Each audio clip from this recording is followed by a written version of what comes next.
So, when you're sitting at a hospital waiting for hours to be taken to a kidney stone surgery, you start to get a little nervous. At least that's what happened to me last week. In order to calm myself down and ignore the growing hunger I had to maintain before the operation, I started listening to music while admiring the view from my room. My concentration was not entirely focused on the music, but that didn't matter. The circumstances of my situation and the visual of the view combined well with the music, allowing me to take my mind off of things for a bit. But whenever I open up Spotify on my computer, I see a playlist that brings back memories. A playlist that I don't really listen to anymore, but I don't want to delete off of my account either.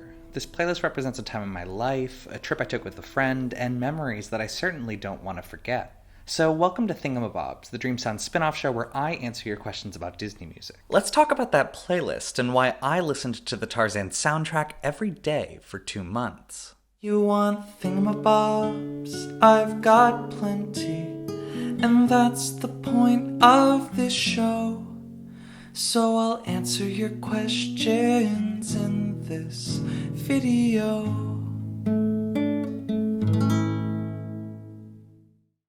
I was wondering how you feel about Disney's brief era that featured soundtracks by Phil Collins, aka Brother Bear and Tarzan. It would be interesting to explore how these soundtracks compare to Disney's more typical Broadway-inspired soundtracks, namely the Renaissance. Let's focus on Tarzan. I would agree with others who have said that Tarzan marked the end of what we now know as the Disney Renaissance. This is largely because of how the music interacts with the film. Instead of the songs being sung by characters to articulate their wishes, they're pop songs sung by Phil Collins that serve as some type of abstract narration for the film. All of the characters are mostly disconnected from the music, so the Phil Collins songs function more like a soundtrack than a series of musical numbers. This was intentional on the part of the directors, showing a starkly different approach than what previous 90s Disney films had been known for. Broadway-style movies that used music within the musical theater tradition to allow characters to articulate their desires and narratives. I mean, Phil Collins is a great songwriter, so people loved and still love the songs, but the music was not integrated into the film in a way that made the characters memorable. As a result, the film's music is often remembered outside of the context of the film. I always talk with people about how great the Tarzan soundtrack is, but we never talk about the movie. If you want to learn more about this dynamic, Sideways has a great video about why the music of Tarzan is so different than other Disney films of the era. But I'm not so interested in talking about the way that the music functions in the film.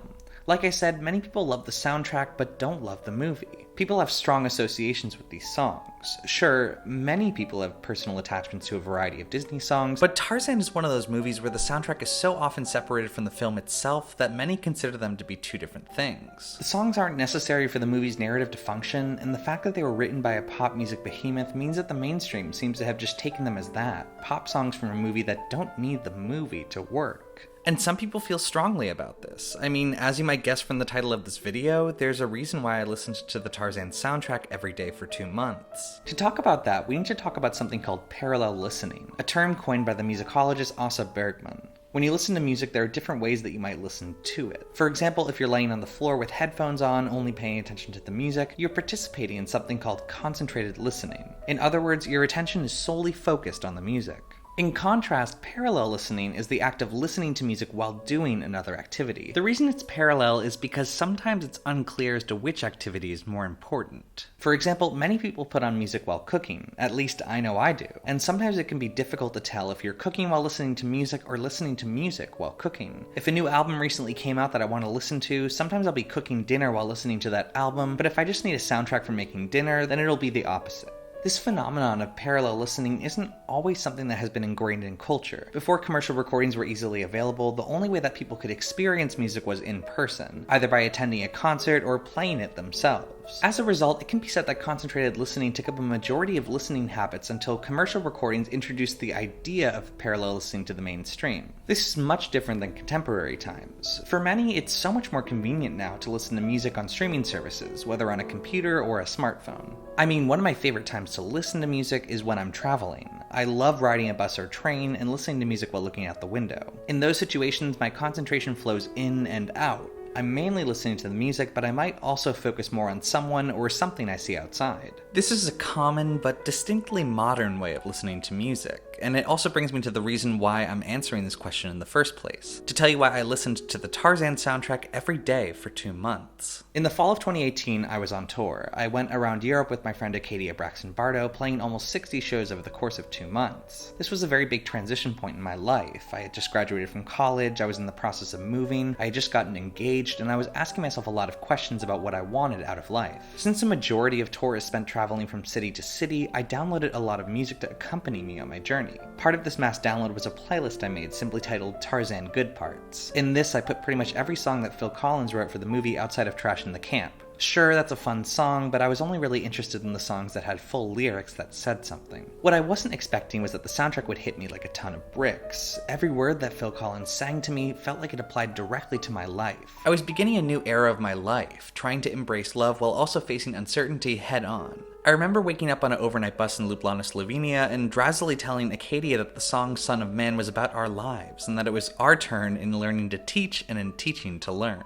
Taking the Tarzan soundtrack so personally became kind of a joke throughout the tour. I would bring it up whenever someone asked what we had been doing on tour so far, and the idea of taking those songs so seriously seemed silly. Some people thought it was a weird hill to die on, but every once in a while I would get someone who said that they too also loved the Tarzan soundtrack. A particularly powerful moment happened when we were in Verona, Italy. After playing a show, we had a day off and were at a wine bar near the Verona Arena drinking with a friend who had brought along a friend of theirs as well. After speaking with them about the Tarzan soundtrack, their friend perked up and began telling me about how amazing the soundtrack was, especially in Italian. I wasn't aware of the Italian version of the soundtrack, so I was shocked when I found out that Phil Collins also sang the Italian version. Phil Collins also sang the soundtrack in German, Spanish, and French. It's these moments that have formed my personal connection with the Tarzan soundtrack. I understand that music is subjective and people have their own memories attached to certain things, but the whole point of this channel in the first place is to attempt to describe these subjective relationships that people have with music and why they develop. Parallel listening affects the modern ways that we approach music. The original meaning of the phrase specifically refers to listening to music while participating in other actions, but I think the definition can be expanded to also describe more abstract notions of existence, like listening to music while processing life, or, for example, going through a breakup while listening to an album. Now when I listen to the Tarzan soundtrack, I'm reminded of the Swiss Alps, of taking trains through Italy, and the things I was seeing and thinking about while I was listening. I think the ability to listen to music while doing things not only highlights the connections that our brains make between songs and experiences, but it's also an awesome privilege that wasn't as easily accessible 100 years ago. So yeah, I like the Tarzan soundtrack completely outside of the context of the movie, and that's why I listened to it every day for 2 months. But the act of parallel listening has the potential to go far beyond just Tarzan. To bring it back to the original question, I think this dynamic can also be applied to the Disney Renaissance films, or any Disney film, really. For example, on this channel I've spoken a few times before about the ways in which LGBTQ people relate to Disney music. It can be argued that this is a form of parallel listening as well. For me, processing my queerness or life decisions while listening to part of your world helped me remove it from the context of the film and create my own personal relationship with lyrics. What do you think of the music in Frozen 2, and do you agree whether or not the siren's call is the Dies Irae?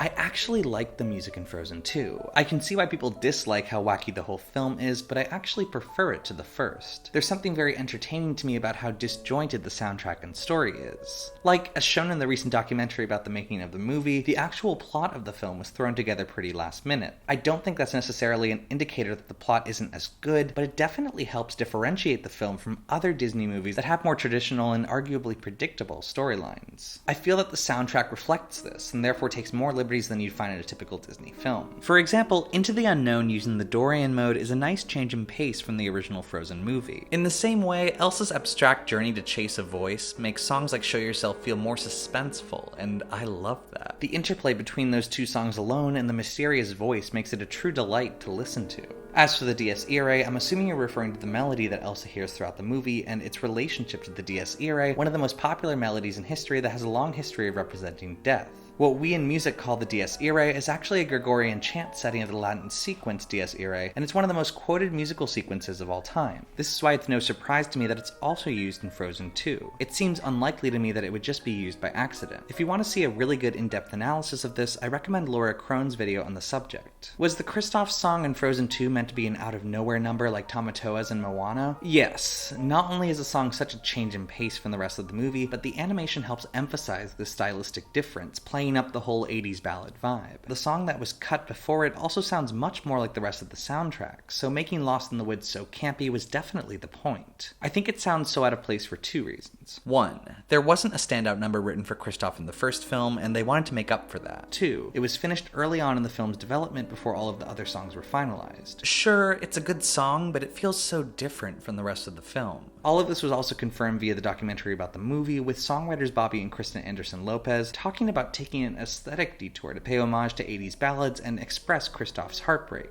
To be honest though, I like that about the song. It's a well-written song that's aesthetically different from the other songs, but fits very well within a movie that isn't very aesthetically consistent to begin with. Take that as you will, but I think that's one of the strong aspects of this movie. I have a question as a fellow Disney stan. Which movie in the Disney catalog, movie, TV show, special, whatever, do you think is the perfect soundtrack?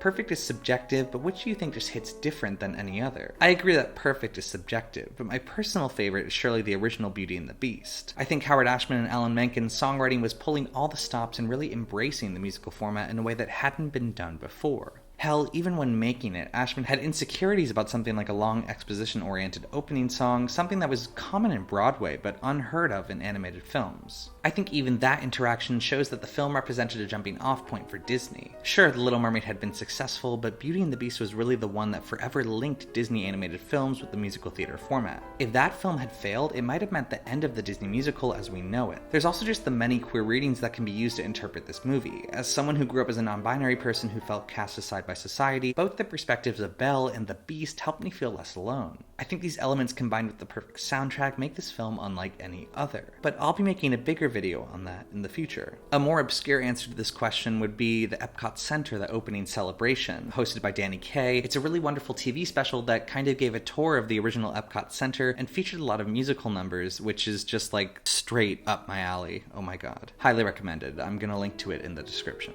I love the idea behind this series. I really enjoyed your video on the Cheetah Girls too, and I'm really interested in your opinion on how the success of the Cheetah Girls influenced future Disney Channel original movies, namely High School Musical and Camp Rock. Do you see a similar formula across Disney Channel movie musicals in the way that Disney Renaissance films have? For example, the I Want song and other tropes. I think the Cheetah Girls opened up the possibility of Disney films including similar musical numbers to what Disney animated films were and are still well known for. Even though the first movie wasn't as much of a musical as the second one, a lot of its brand and impact were riding on the audience accepting the notion of Disney musical stars and the musical numbers. Of course, there had already been many Disney Channel stars who also had careers in music, but none of their associated shows or films went too deep into the art of musical theater. If the first Cheetah Girls film hinted at the trend, I believe that High School Musical really got the ball rolling, by essentially reimagining the story of Greece for a new generation and combining it with distinctly early 2000s pop music. The film also defined that generation's TV experience. Similar to the Disney Renaissance, a new type of Disney Channel original movie began taking form, what I'll call the DCOM musical. For me personally, the impact of High School Musical made each subsequent DCOM musical an incredibly important event that you absolutely couldn't miss. However, unlike the Disney Renaissance, the DCOM musical's influence was big for Disney Channel, but also very self-contained. The main through line of these films was the influence of Kenny Ortega, the director and choreographer that spearheaded the Cheetah Girls 2 and the entirety of the High School Musical franchise. He set the template for DCOM musicals, creating a formula for others to use. However, unlike the Disney Renaissance movies, there weren't many other directors from Disney making them, nor were there many imitations from competitors. There were the Camp Rock movies directed by Matthew Diamond, but that was it. Right now, the formula is mainly contained within Kenny Ortega's direction, with franchises like Descendants being extensions of this DCOM musical format that are continuing to this day. However, to help describe the phenomenon of specifically 2000s DCOM musicals, I will be leaving out the Descendants franchise and other DCOMs from the 2010s to focus on the specific era where musicals became the standard on the Disney Channel for about 5 years, beginning with High School Musical in 2006 and ending with Camp Rock 2 in 2010.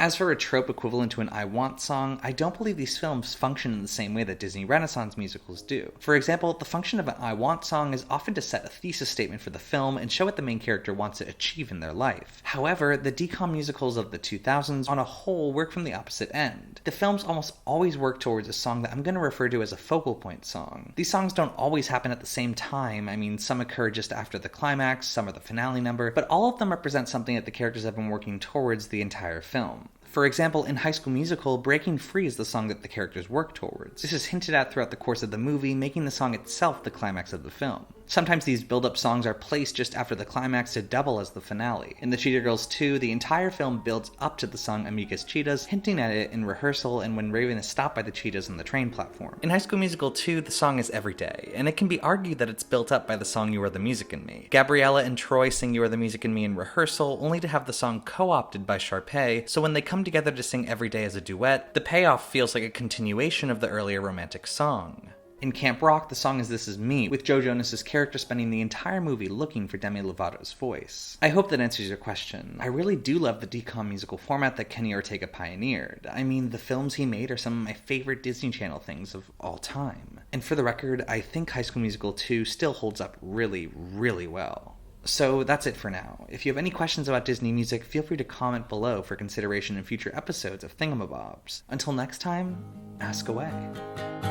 Put your faith in what you most believe in. Two worlds, one family. Trust your heart, let fate decide to guide these lives we see.